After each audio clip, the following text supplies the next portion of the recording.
Be funny if you didn't do Eastern Hey, Standard Time. nope. I don't know. It says it's starting live, but it says it's live in the corner. Is it live? Looks Starting. like it. Starting. There you go. You're now live. All right. Hey guys, this is Andy McCann, and I got. Evan. No one's here. That's okay. So it'll notify him. Look, what we're doing is we are trying to help educate what is going on outside in the world for Crohn's, Carnivore Lion's diet. Evan is on a journey. I'm trying to walk some of it with him. Maybe nobody jumps on, maybe nobody listens, but this will sit here in Facebook, and I'll figure out a way to put it on our podcast as well as our YouTube channel, so that those that are out there on this same weird journey that we're on have at least somewhere to go. So we want to give you as much information as we can. I guess you have to know that I'm an engineer and he's in computer science, so we are definitely not doctors, but this is a journey that we're on. So I think what happens is anecdotes, so a thing in my life that you hear, then becomes stories that are shared, that then becomes replicated by other people, that then maybe becomes tested and tried, and you get to see what goes on once, I guess, maybe they catch up. So this is us on a journey. Is it you? I don't know. But what I'm going to do real quick is tell you how we got to where we are, and then let Evan really explain what's going on inside of that. So the journey is a Crohn's diagnosis, going into the Lion diet to help with histamine effects. Histamine and less pain in colon. Yeah, and then slowly moving into just, I guess you could say, a loose Lion diet or a more restrictive carnivore diet. So real quick, something happened. Evan was losing weight and not feeling good and losing energy. This is beginning of this year, so 2024, I really saw some of the signs. And then he comes home from school in May. I'm like, wow, you have lost a lot of weight. I guess I didn't really register what you were saying. And I should have paid him more attention. So we tried some homeopathic stuff. He kept losing weight. And you basically get to a point where you're like, hey, if you keep losing weight, it's not everything else that's going to get you. It's the loss of weight. He's a 6-foot man that was dropping down to 140, 130, 120. So when he hit about 120, we quit doing all that stuff. We went for a fast doctor approach, which means we didn't go for the best. We went for fast, for a colonoscopy, all the stuff. All of that gets done. We go talk to the PA, and basically to give us 3 really bad options. And Evan walked out and said, Dad, what if we try something else first? And so he found the Lion diet from Michaela Peterson. I said, let's do it. Let's give it a try. He's on it because he has to. I'm on it because it's better to do with somebody, and having 1 data point is not as good as 2 data points. So we're walking down this road of the Lion diet, mostly for the histamine effects or the reverse histamine effects that it gives, and then trying to add foods back in. I'm doing it to support him, and weirdly, I like it. He's doing it because he has to and doesn't really like it. So that kind of... Like it overall, but it's a little too restrictive. Right. And I think, as you pointed out, it's sort of a difference between I get to with him and he has to because of this. Yeah. So that's kind of where we're at. It's been about, I think we're starting into the 4th month of carnivore. And over 4th month, because I've just started the 4th month with the GI people I'm working with. And we're going to plug those guys. You know, if you want to do a thing faster, better, hire a professional. So we've got some help. But anyway, that's where we are. We're going to talk through this. It's going to be some carnivore. It's going to be some Crohn's. And again, it's mostly because when we went to go look for information, it was hard to find real people. And some of you have been following this journey, and we want to help you if you're on, in this path. So most of it's going to be him talking. Hopefully I don't jump in and butcher it, but we're just going to go through this. If you've got questions, put them on the side. If this is afterwards and you got questions, email us. You can find me all over socials. You can email Evan, and he can give you answers. But okay, so a piece of this puzzle that I really didn't consider was once we got some of the bigger pieces under control, what were some of the big things you were facing, like that you wanted to end or hit first? Overall pain, but if you're going to be more specific than that, I would sleep from 9 to 9 and take a 2-hour nap, and I felt like I slept like 2 or 3 hours. always pain, and not just like, oh, I'm sore, but like really painful. Like walking down the stairs type of is hard. Basically, it was just, hey, can I dislike life instead of hating everything? Right. No, and we saw that. So when he came home from the summer, that was a big part of it, this emotional struggle and the actual physical pain. So first we had to deal with the weight loss and then the pain, and he was doing a lot of homeopathic things, and we cut that off, and a lot of the pain went away when you got off of that, right? Yeah, I was doing too much. We talked about it before. It was too much killing and not enough draining. But I mean, yeah, over the summer, it got better in August, and it's been a lot better since November. But emotional wise, like when the easy mundane tasks like getting out of bed, walking down the stairs, and eating become hard, it's pretty demoralizing, and you try to like get through the day, and all the normal things you don't think about or become a problem. It's like when you get a stuffy nose and all of a sudden you have to think about breathing. Right. Which no one likes. Okay, so we're going to fast forward through that. So Evan has chosen, he's a 20-year-old man. I can't make him do any, I mean, I could try to bend his arm and force him. As parents, we're looking out for his, I want my son to be alive. So that's number one. But I also want him to make choices. He's 20. He can do what he wants. And so we're giving some guidance.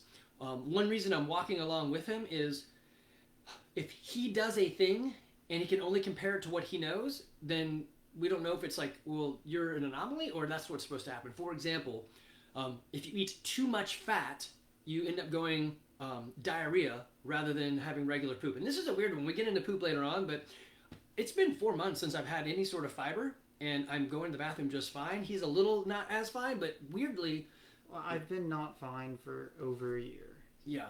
On the poop scale, because messed up diet beforehand, which pushed me into this, so I'm not a good metric for any of that. True, but I guess what I was trying to throw out to people is that you don't necessarily need to eat fiber in order to go to the bathroom, right? If you were actually okay. So me being okay, him being not, you can see the differences there. But anyway, so what we're going to go into is a little bit just his walk, his journey. So I know there is family out there that finally caught on to, wow, Evan, you've lost some weight. Yeah, no duh. It's been a while. And I'm glad that you're concerned. Part of this is to, if you want to watch it, you can see what he's doing. We're doing the best we can without, the PA said, we have a drug that we can possibly give you that'll rewrite some DNA, and maybe it works, maybe it doesn't. 50% of the time, we have to cut your colon out anyway and give you a colostomy bag. And he was like, oh, hell no, let's do something different. Yeah. So that's what they said. And I said absolutely not. And they also, she went from like the whole, hey, it looks like Crohn's, maybe, kind of, sort of. And over the course of the visit, it became, you have Crohn's, you will die from it, you have to do medicine. Like, we're all, me, him, and mom are like, okay, big switch up. Yeah. Something's not adding up. Right. And on that, so the reason that came up is they said, hey, the one thing that it doesn't look like, it's not in your small intestines and everywhere, so that's good. But instead of being in the long part or the bottom part of your large intestine, it's on the transverse spot, which is not usually where Crohn's is. So we don't think it is, but maybe it is. We're not really sure, but we think it is. So it was a weird diagnosis. Anyway, so fast forward to now, something that I wanted to kind of like help you guys, parents, if you're out there, really watch out for this emotional struggle.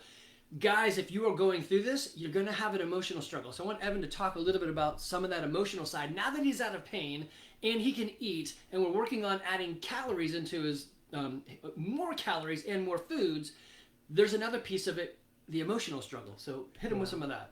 I mean, biggest thing, first off, explain, and don't do the blanket, hey, I'm tired, oh, it hurts, blah, blah, blah. You have to actually, like, consciously go up to someone and be like, hey, I'm hurting in ways that aren't normal. I need help. And instead of doing what I did, which was blanketly throwing out, saying you're tired, because then people just take it as you're complaining. And when you're hurting, I think the biggest thing is, like, obviously you want, well, you don't really want to do stuff, but you do want to. It's like the I can't, but I want to. And just for me, it was patience. You'll get there eventually, and just remember that you felt this way, so that way when you get there, you can be thankful about it and be like, hey, thanks God, I appreciate it. Like even like the mundane things, like the fact that you can get out of bed and make your own food. Yeah, sure, 90% of people can do that, but some people can't, and you should be thankful for that. So trying to, and then like that, and then trying to like learn from everything. But I think the biggest thing is at least having one or two people that you can talk about it. They don't necessarily have to have the same struggles. However, having people with the same struggles, at least knowing that someone else has a similar struggle, it's like, okay, I'm not that loser. Like I had doctors say, you have the highest number I've ever seen. You have the highest amount of parasites I've ever seen. I'm like when you have 3 different people tell you different things, like you have the highest, you're the worst I've ever seen. It's like, oh, that's pretty cool. Yeah. So it can be a downer, and doctors have a message to deliver, and maybe sometimes it's not the best bedside manner, but they need to get the message out there. So, it can be said one way or another, but he's got an important point there, and we have talked about it quite a bit to kind of see the piece that as he can progress physically, then there's the mental and the emotional part. So parents or friends and family, it's good that you're concerned, but talk and ask a lot of questions as well as help them see the things that they enjoy and to dive into it. So I recommend that he journals a lot more, which so-so? Yeah, I haven't gotten it out in a little bit, but I need to actually go do that. It's been probably half a week. So your thoughts and your emotions, but also to see where you came from. So, hey, remember when you were so much pain and now there's not. The other is this idea of friendship and community. It doesn't necessarily, like you said, it doesn't have to be other Crohn's people, but, well, that sounds weird, but, people with Crohn's, but the things that you like and engage with. He's in college. It is tough for a boy at college, a young man at college, to understand and comprehend what's happening to another. It just doesn't make sense, and it doesn't like oh, you're just like making that stuff up, or of course you can come eat with us, and you can't do a lot of things, and so maybe it doesn't like register, but there are people out there that can understand, or another crowd that does something slightly different. Like I had mentioned, there's a game store down the street. Go to the game store and do some board game nights. But have you been able to like find some sort of community?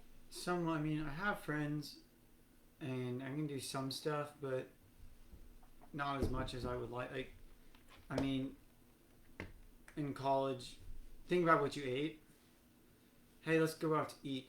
I can't say, let's go somewhere that has steak. People can't pay for that sometimes, or they want something quick and easy. So my needs are different, but also there's a certain amount of maturity and caring for other people that happens, I think, when you have kids. I think I hit it a little bit just because I went through this and I see, oh, instead of just, oh, you're sick, let me pray for you. Oh, I should say, oh, you're sick. Hey, I made you soup, I made you dinner, I mowed your lawn. Like, taking the extra step when you're younger, you don't really think about it. It's more your parents that do it for you. So you don't really have as much of you don't have really a reason to really think that way. But still having people that like I'm not saying everyone's going to be like, oh, I don't care about you, but like they may not go above and beyond, and that means that I need to go above and beyond to make them want to. But like, I still have lots of people that are like, hey, like I'll throw into our fraternity as a prayer chat, and I'll be like, hey, prayers, and then I'll have friends be like, hey, I hope you're doing good. Like people will like the message, and then I have like more of my friends will actually reach out and ask what's up. I had one or two people that are like not necessarily like we're buddy, but more acquaintance that have reached out and actually said, hey, I'm praying for you. And that's just like just a nice thing to hear, at the very least. But it's like someone cares enough about your well-being, and that also helps with some of the emotional stuff.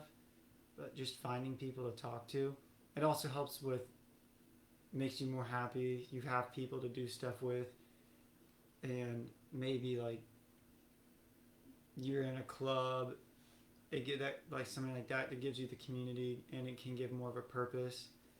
Yeah, so we spent some time actually writing out some of the things that bring him joy and helping him aim back into those things. So we talked about, hey, I can't really go out with my friends and do that thing. I'm like, well, you walk down that list of, well, what is it that you're missing, and what is it that you would like to recapture? And as you kind of like define it out, you can find the pieces that you can do. Hey, I want to meet people. Hey, I want to shake hands, right? It doesn't have to be, I'm going to go out for 4 hours on a long adventure. So really work with your, well, in this case, your son or your daughter, whoever it is that might have this, and help them see the joy and find those things and find some community around that. Again, we moved Evan into a apartment that was brand new so he could get away from the environment of mold. It just so happens that it's right next to the Alpha Chi Omega house, which is right next to the game store, and so he could literally walk a minute to do some board games or D&D or whatever if he wanted to. And so now he's taking the opportunity to either do that or go to Level Up or just jump into some things that he knows he enjoys, and that's just a small piece of it. But I think another one is if you got purpose, like, so a thing that he started doing that I found fantastic was he started using ChatGPT to write a book. Yeah, I haven't really done a whole lot with that recently, but it brought you joy. It was an interest, and it was interesting. So at the very least, it took my mind off of it for maybe a little bit. But I mean, yeah, like you're talking about like finding joy. At the same time, for those who aren't dealing with it but have people that are, your idea of joy is very different. His idea of joy, I'm going to go do stuff with friends or hang out, hike or whatever. My idea of joy is I got through the day without pain. Like, that's awesome. Like, I didn't have, or I got through the day and the only pain that happened was a minute before I needed to go sit down on the toilet. I get, ooh, I need to go. Like, that's awesome. Or I woke up and I didn't feel bad. Yeah. Like, that is what the joy is instead of, like, everything else. It's more of a baseline. But at least if you can see those and know where you're moving, it's going to help. Okay, so part of this in Crohn's is you can only eat certain things. Like, there are some methods out there that say, do rice and breads, and I don't know, those people, it works for them. I don't understand. There's a white diet, which is pretty much white rice and white bread, which confused me because they pretty much always say, don't do bread. I saw another one that was eat beans. Doesn't make sense to me. It worked for them, so I'm not going to sit here and say that's stupid, it doesn't work. I personally don't get it. Yeah. Other people see the just meat and they're like, that's stupid. I'm like, I wouldn't say that when you haven't even tried. I would just say, interesting. I don't get it. So, however, either way, the best thing would be, like, for me, eating sucks, or it did suck. It sucks a lot less now. And for us two, the biggest probably difference is he likes to eat. He's like, oh, I can sit down and get my food and we're good. I'm like, oh, I can sit down and eat, but like, I like to put seasoning. I like to do all this other like I always like season my steak a lot. I like pepper. Yeah, I'm a functional eater. Yeah, I'm functional like 80%, and then I like to have my extra, and without the extra, it kind of sucks. But I tried adding in like some sweet potato, like I found a brand, I think it's Jackson something, maybe just Jackson's. Was it the chips? Yeah, and it's sweet potato chips, avocado oil, and sea salt. Not bad. Maybe a little bit like, ouch. But I'll have to try again since I was doing stuff that was messing me up, detoxing wise. But once I taste it, I'm like, cool, I can eat this. I almost want to be like, I don't really care about it anymore. I can just, now that I can choose not to eat it, it's different. But the biggest thing, I'm gotta write that down, salt and electrolytes. I routinely forget to take mine, and I have woken up a few times in the middle of the night to my calf cramping. Oh, yeah. And I'm like, okay, that was stupid. I need to take more. I take it. It doesn't happen. Yeah, so if you guys are doing the Lion diet or contemplating it, or even carnivore, you definitely need to increase your salt as well as the electrolytes. So you need the potassium, magnesium as well. So my calves would sort of cramp when I go to work out, but the more weirder one is when I bend my toe forward, this whole arch thing wants to just cramp down, and it's super painful. So make sure you take your salts. It doesn't really matter what you do. I do the raw one from that LMNT. He's taken a vitamin that actually, so we hired a consultant. They are holistic doctors. So my biggest takeaway from holistic doctors, there are some that are more general, like a general medicine. It's like with the modern example would be, you have the general medicine guy you go to for like your physical or general stuff, and they prescribe your farm, like whatever. They prescribe like, oh, you're sick, take like ibuprofen. And then you have like the guy you go to when you need surgery. The first person we went to was still a bit specialized, but not to the extent needed, and they didn't really know what to do. The guys I'm working with now specifically are gut issues, specifically IBD, and then like IBS, and then they have some cancer patients. They have what's their name so people can find them? What's the guy's name? It's Josh Detch is the guy. You can look up reversing Crohn's on on podcast, or is that what it's called? Yeah, podcast, and it's all there. They have Facebook.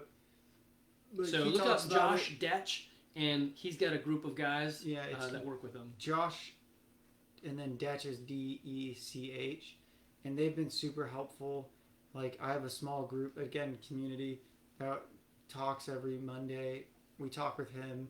I can see it's me, another dude with Crohn's, a lady with IBS, and a lady with ulcerative colitis, and then a kid that I don't actually know what he has, but anyway, so they get to group up. Yeah, I can see and have commonalities. I can see how what they're going through. I see some of their struggles, and it's like I can encourage them and be like, "That's awesome.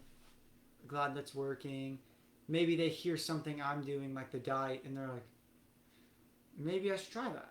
Yeah. There's like he'll say stuff to them, and I'm like, oh, that's really good. I like that.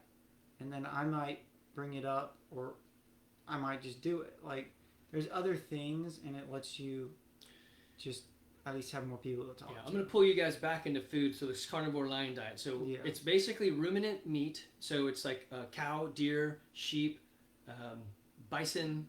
That's it. Elk. Yeah, it's wild game and beef. That is it. Yeah, and it's got to be ruminant, meaning they eat grass. It doesn't work if it's pig for whatever reason. And they have to have multiple stomachs. Yeah, multiple segments to process the grasses or whatever. Why? I don't really know. It's lower in histamine or something. Michaela Peterson is the one that sort of like figured this thing out. And then salt and water. So we've added in eggs, goat cheese. I added in coffee because and tea. I can, and tea. Like I'm drinking some now, so maybe not. I'm cheating a bit, but we're basically down that road. Evan is now trying to recreate some other textures out of the food that he's got. So tell us about the pancakes you tried. Yeah, so there's all sorts of carnivore bread, carnivore this, carnivore that. Overall, I'd say most of them I'm like, just make sourdough. Like, there's no way, like, in my opinion, sourdough is fine. I don't really see what the big deal is there, but they keep, like, making stuff, bread that looks like bread that isn't bread. I understand why. In my case, I can't eat it. Some of them don't want to eat carbs, so I guess it makes sense, but they all use, like, pork panko or stuff like that, and I can't do pork. So I got beef isolate protein. That stuff is sticky in case anyone ever tries to use it. It sticks to everything, but people tend to do eggs, cottage cheese, and then like some sort of chicken, beef, or pork, like essentially ground up protein powder type of thing, and that's how they make it. So what do you make you just did some pancakes this morning. How did you do I that? did it with eggs, goat cheese, and beef isolate because I can't do cottage cheese. And how many eggs were you able to eat in that format? So I do 5 eggs, 5 ounces of goat cheese, and then 3 servings of the beef isolate. And each scoop of that stuff is 32 grams of protein. So I'm probably over 100 easy of that of protein in that one meal, and it's about, I put honey on it too instead of syrup, because I mean that's like the one type of thing that's not, it has some sugar, but overall I don't think it's that crazy. Whatever, I have one thing that's different that I can eat. I don't eat honey, but he does. That's my one thing, but I can get 1,800 calories out of that one meal, and in my opinion it's a lot harder to eat 8 eggs than 5 eggs plus other stuff in that format, especially when I've been eating so many eggs and steaks and stuff. I currently have a aversion to ground beef just because I messed up and only ate that for too many meals, which is a bad idea in my opinion. But I mean, like I said earlier, I tried sweet potato and avocado. Seem okay. It's just overall, I don't want to go too crazy. So a place that we have found that works really well on this eating style and for Crohn's, if you're eating that going for meat. Talk about what we like to go to. Pro tip, Brazilian steakhouse is the way to go. Lots of meat. They give you different types. You don't have to cook it. It's cooked well. The picanha, probably the best one. However, at a certain point, it becomes a bit too much fat, I would say. True. But you can get so many different cuts. You can get so many pieces of meat. And I think it's definitely a little expensive, but like at the same time, like it's a nicer atmosphere. You go in there, they just bring it to you. You pretty much, I mean, unless it's super busy, like we pretty much sit down and then within 10 minutes have food, which is super nice. I don't have to pay for sides. I'm just paying for the thing I'm gonna eat instead of going to like, I mean, Outback and Longhorns are still good. Longhorns will grill the steak and I don't have to have anything on it. However, I pay for sides, which kind of sucks. I'm not gonna eat it. But the Brazilian ones have been good so far. They have sides, so if you have people that like those, they can actually eat that. Don't be a rookie. If you go to a Brazilian steakhouse, you eat the meat. Okay, so something else that I'm going to do for you guys is, I own CrossFit Garage, and I live that life of health and fitness.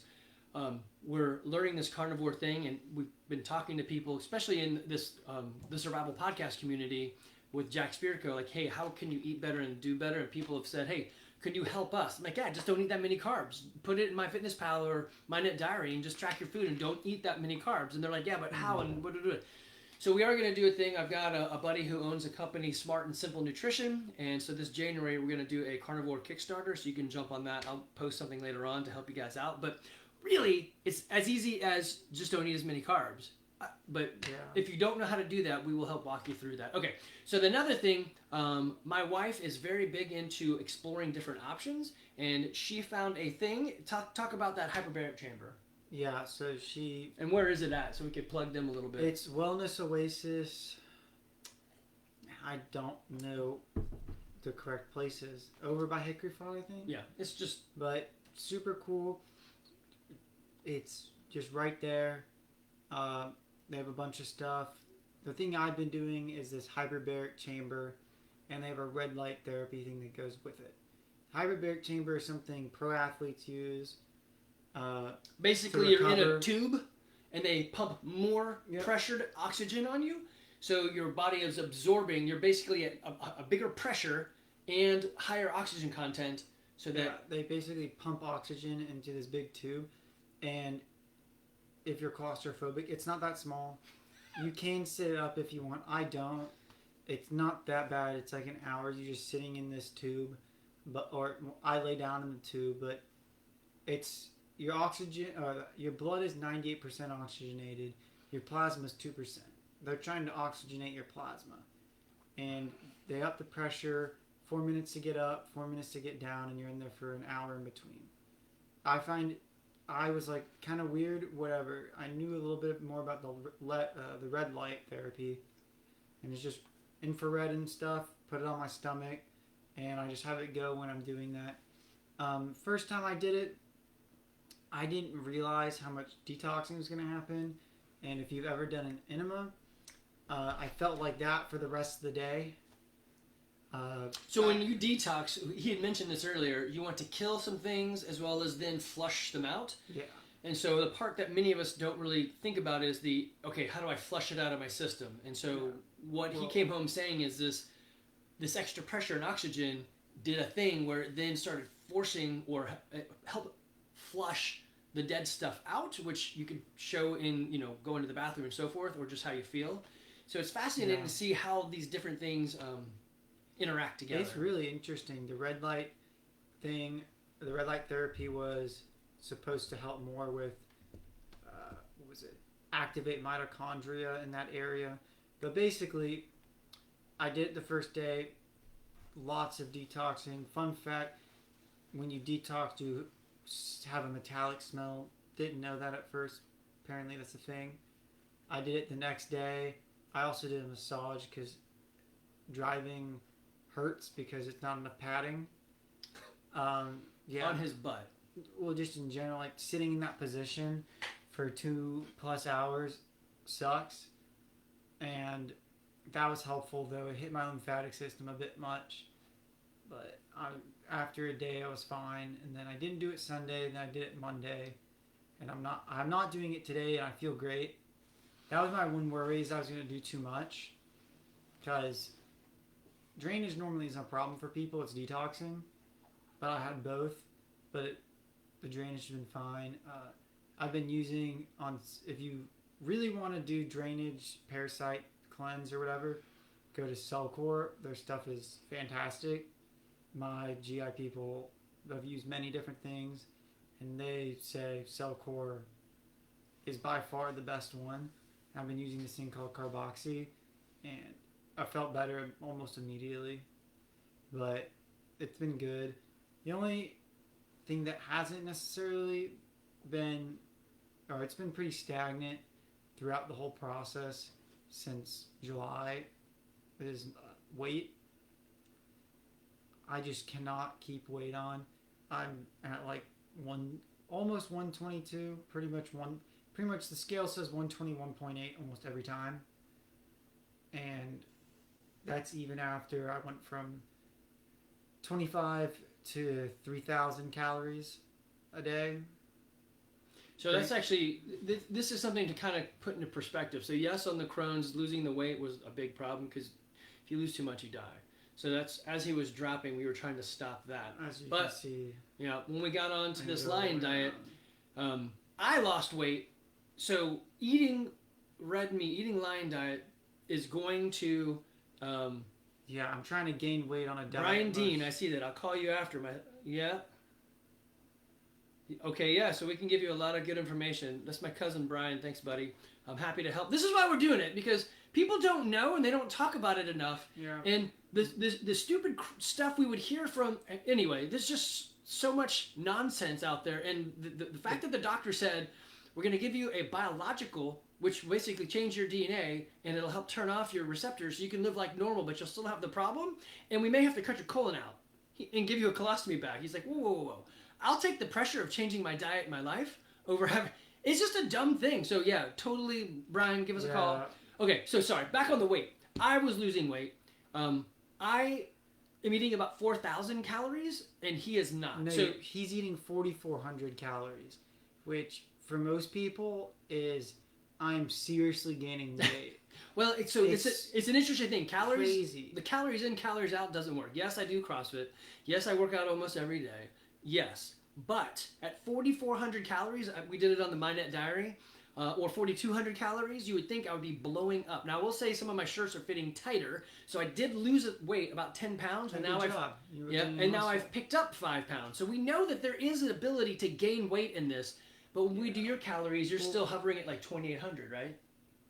On the low end, if I don't eat enough, but I'm gonna take this off. Yeah. My stomach's hurting me, but my biggest thing. There you go that way. Shit. Yeah, sometimes there's pain.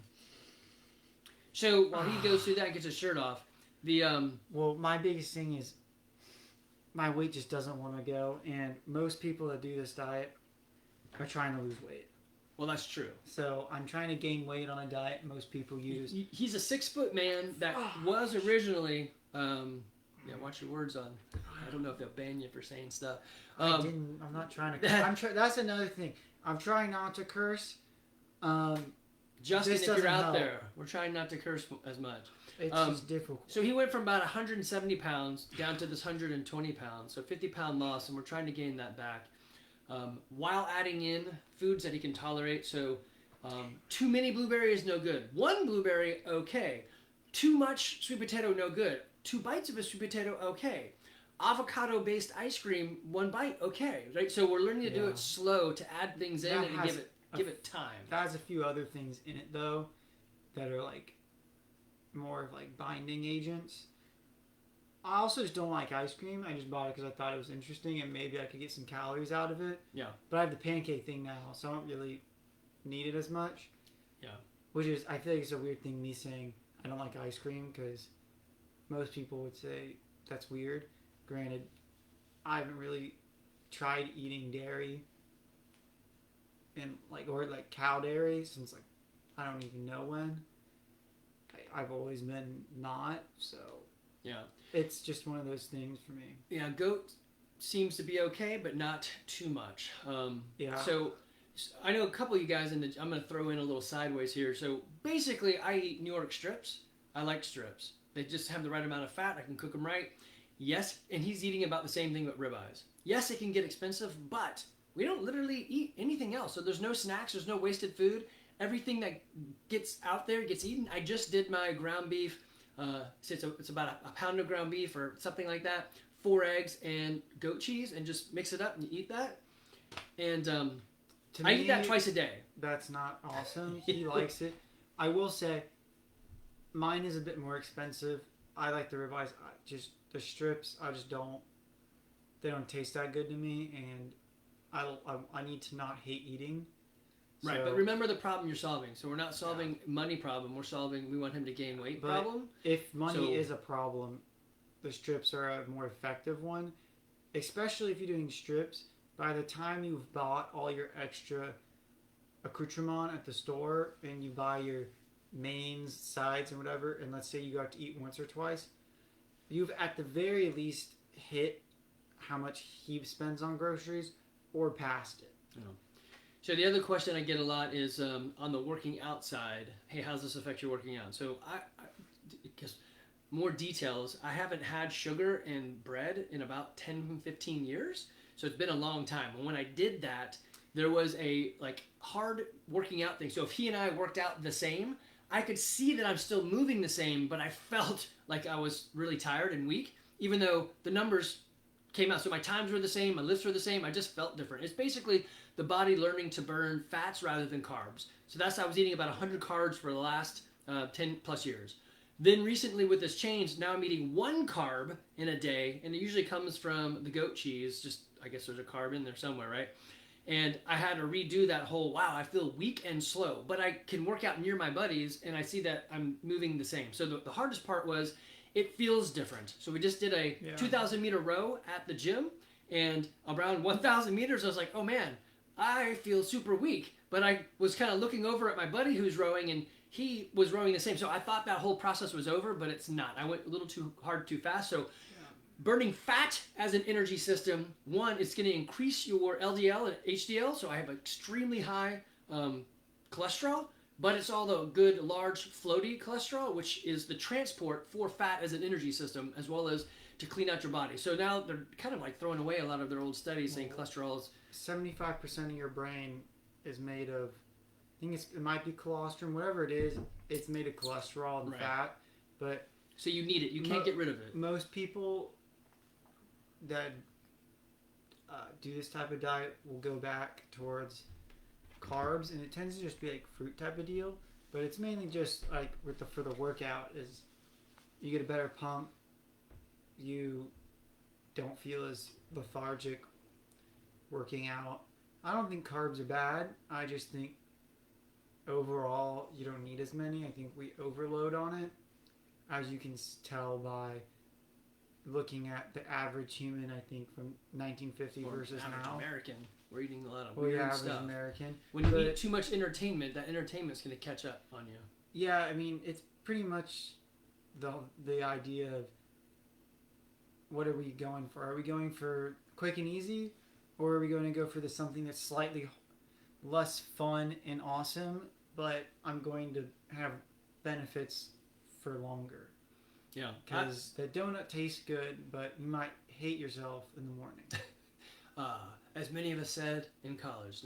No. Yeah, not me. Yeah. So the last bit we're going to throw out there is blood work. So Evan got stuck and prodded a bunch. So now what we're doing is I'm doing some blood work so that we can kind of see if anything is anything off track. I did my 51-year-old man blood work, and they said, hey, everything is great, even though you're eating this weird way. Then I just redid it because I want to see, are we...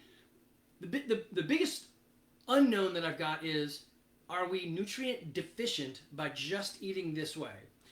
I'm going to say no, simply because I don't feel bad and I'm working out okay. Now, sometimes, that doesn't lead to anything. You could die of a heart attack or that Widowmaker or whatever, and you feel totally fine, or an aneurysm or whatever. I get it.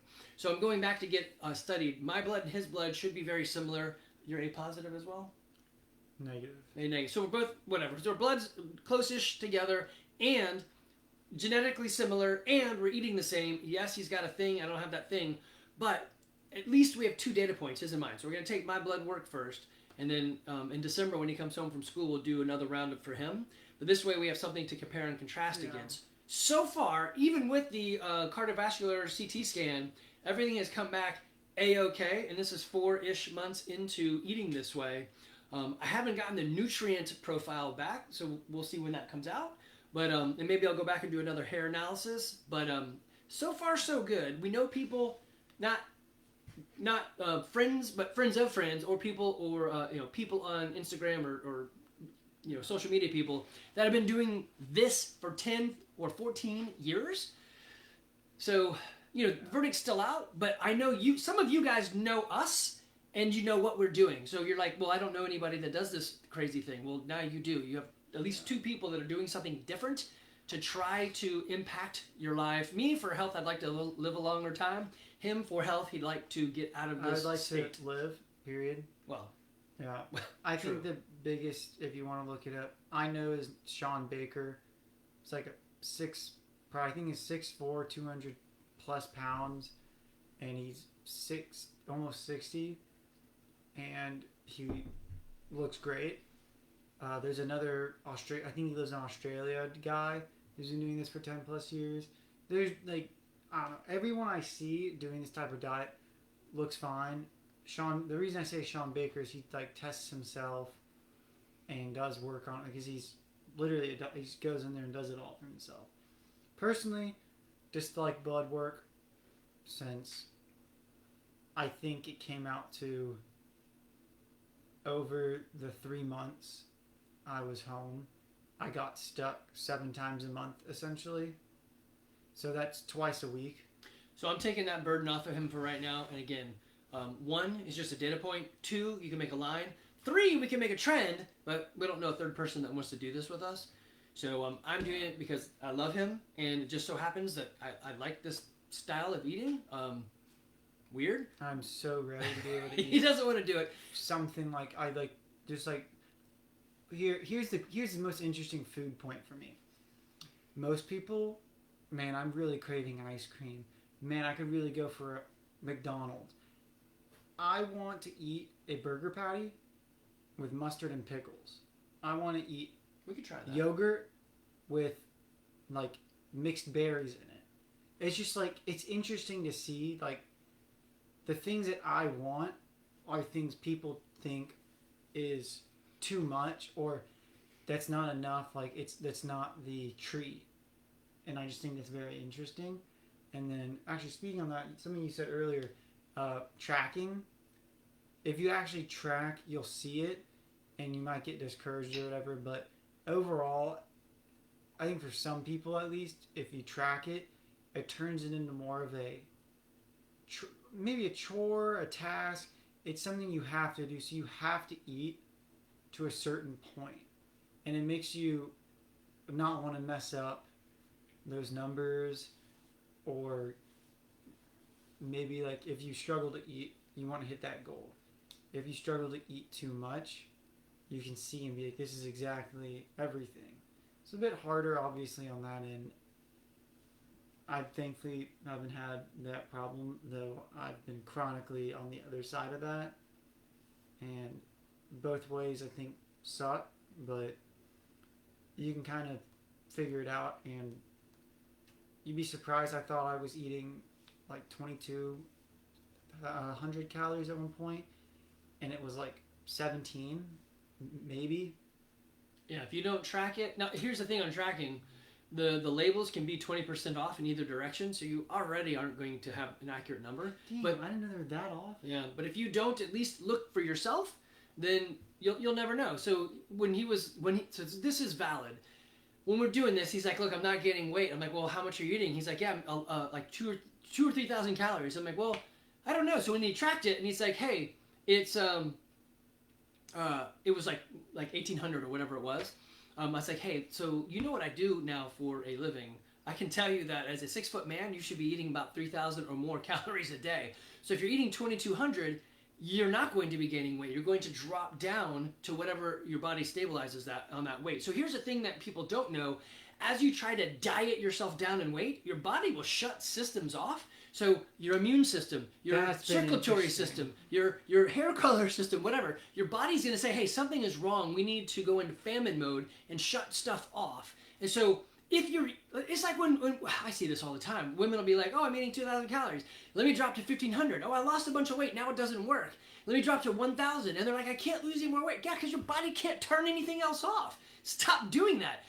You should increase the amount of your movement and then potentially change what you're eating. Again, I'm eating 4,000 calories a day, and I lost weight until now, and I'm gaining a little bit. I have no idea how you're eating that much still. I see Soraya. Soraya says, "Hi, Soraya. I don't like meat that much." Yeah, I mean, I would normally have told you steak is my favorite food. Still is, because it's keeping me alive now. But yeah, it's a lot. But I think the biggest thing, if you were to try to do something like this, keeping in chicken, keeping in salmon and other, like salmon and tuna, like, just you gotta be careful when it's not red meat, because there's a lot more, like, I mean, we've seen chicken, like, there's just stuff with it, or there's parasites in the salmon, which is why I'm not doing fish, because I have parasite problems. But if you can find good quality meat, seasons, and all that, also the pancake thing, just different ways of eating those types of foods, so that way you're not just sitting down with a crap ton of steak. Now, granted, there was one day I drove back up to school, and I did go and buy 26 ounces of ribeye and ate all of it within like 20 minutes. And I'm not saying that was smart, but it's what had to be done. And I enjoy that type of meat, like ribeye. Strip, I could not do it. Sirloin could not do it. It's just like there's a certain quality. But I would say overall, like, going hardcore might not always be the best way for most people, but at the very least, going for an 80% meat-centric diet and then cutting out at least most vegetables would be interesting, because from what I've seen, a lot of people see, like, oh, that doesn't agree with me. Like, my mentor, he had problems, and they say blueberries are really good for you because of I don't remember. They have stuff in them that are good for you. And he was eating blueberries and he was eating asthma. Whenever he got better, he stopped having the asthma and he realized, oh, I shouldn't have been eating blueberries. They were giving me asthma. I'm like, interesting. To me, at hindsight, you're like, no duh. But it's something that you don't think about. And then if you get to this diet, you can kind of see those things. And maybe that one fruit, food, whatever, you eat avocado and you're like, the top of my mouth is itchy. You're like, okay, now I know. Don't eat that. Which to me is the biggest draw for people in general.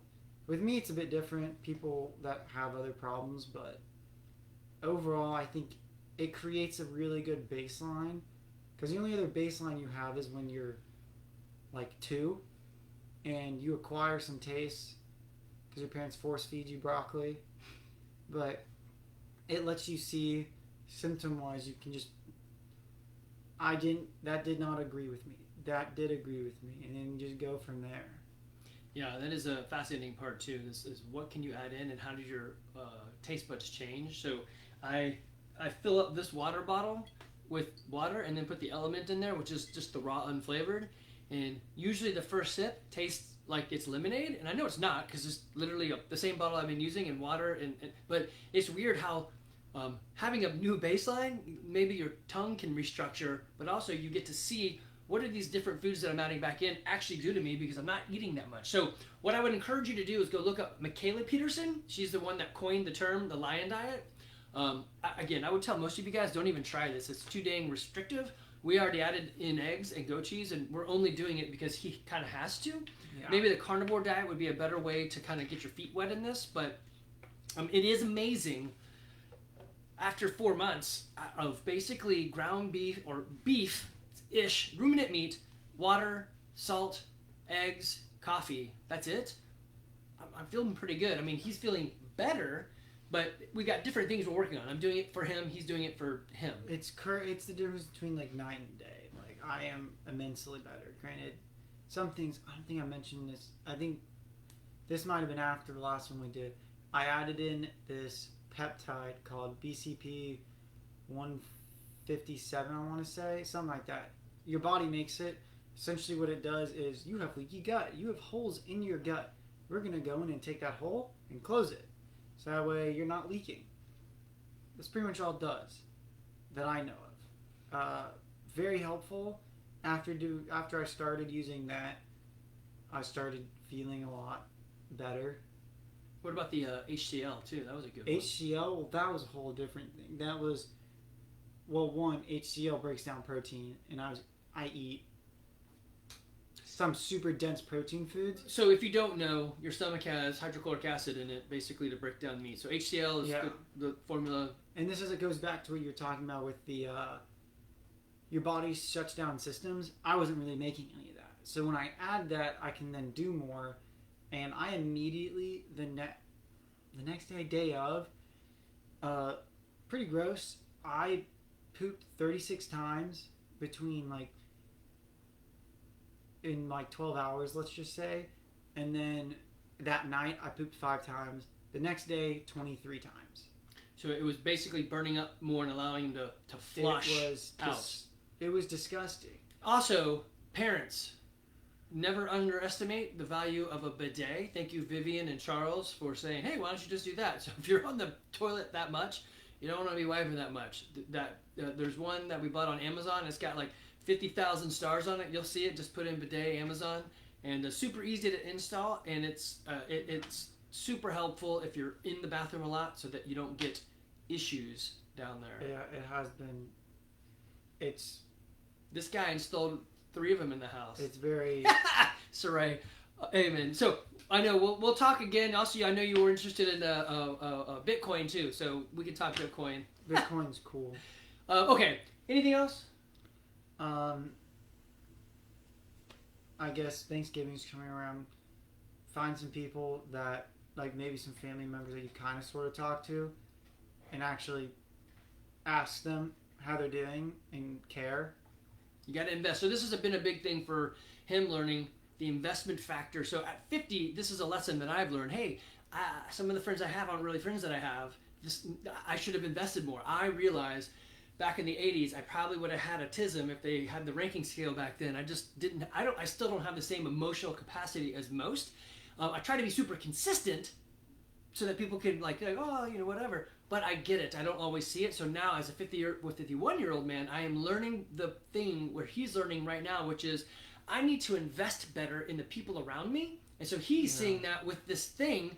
I thought I had strong friendships, but it's probably me not knowing how to invest. And then, of course, being younger, they don't know that as well. But as you get older, you really start to think about, wow, where are the people that I can rely on? So I guess I would end with maybe the idea of, if you're on this journey, you're not alone.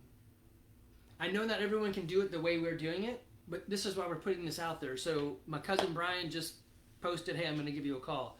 Soraya, same thing. There's things that you want to hear. I don't know. I just feel like there's too many of us try to walk a journey by ourselves. Oh, I'm embarrassed. I'm using a bidet. Who cares? It's great. Use that thing. I'm using it. I have 3 in the house now. Yeah. Don't be embarrassed. Live your life.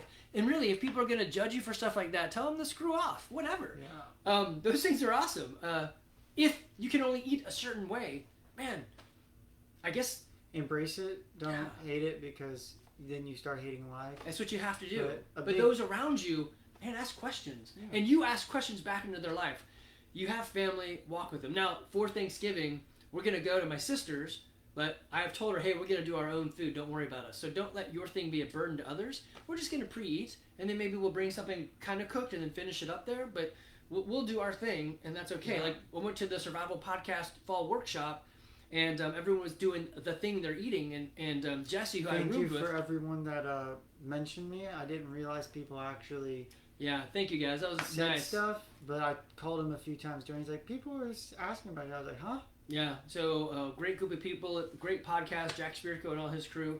But it's easy to stay on track when you have a really good sticky why. Mine is him. His is I want to live, right? I want to feel normal. That's it. Family, if you're out there and you're watching this, or you find this later on, you're watching this. We are trying and we're doing a thing. We're just trying not to do the options that the doctor gave us.